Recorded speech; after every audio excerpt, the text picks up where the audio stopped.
একটা শিশু যার হাতে থাকার কথা ছিল বই, যার মুখে থাকার কথা ছিল হাসি, সেই শিশুর শরীর জুড়ে আজ নির্যাতনের দাগ।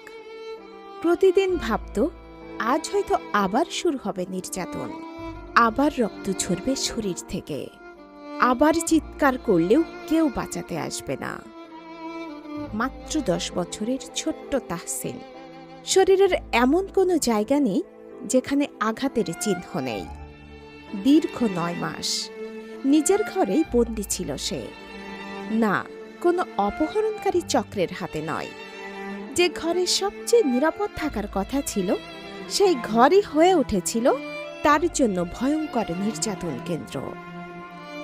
অভিযোগ উঠেছে এক পাষণ্ড মানুষ প্রতিদিন তাহসিনকে নির্মমভাবে মারধর করত।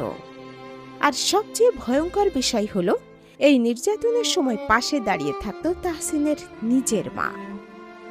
হ্যাঁ, যে মায়ের সন্তানের কান্না শুনে পৃথিবী কেঁপে ওঠার কথা, সেই মা নাকি সন্তানের ক্ষতে লবণ আর মরিচ লাগিয়ে দিত। ভাবা যায়, একটা শিশু চিৎকার করছে, আমাকে বাঁচান, আর তার নিজের মা দাঁড়িয়ে দেখছে। প্রতিবেশীরা প্রায় তাহসিনের কান্না শুনতেন। দরজা বন্ধ, জানালা বন্ধ, তারপরও ছোট্ট শিশুটার আর্তনাদ বাইরে পর্যন্ত পৌঁছে যেত। কেউই জানত না ঘরের ভেতর প্রতিদিন একটু একটু করে শেষ হয়ে যাচ্ছিল একটা নিষ্পাপ জীবন।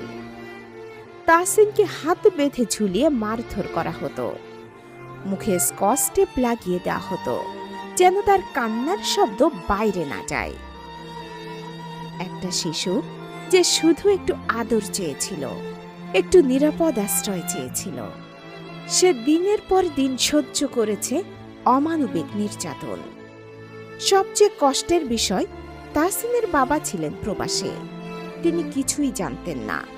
ফোনে ছেলের সঙ্গে কথা হলেও পাশে দাঁড়িয়ে থাকত তাহসিনের মা। ভয়ে কিছু বলতে পারত না ছোট্ট শিশুটি।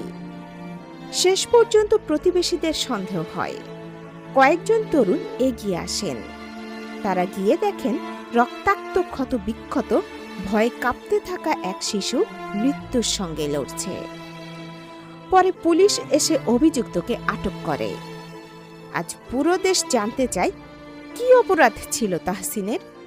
সে কি এতটাই অসহায় ছিল যে তার চিৎকার কেউ শুনবে না?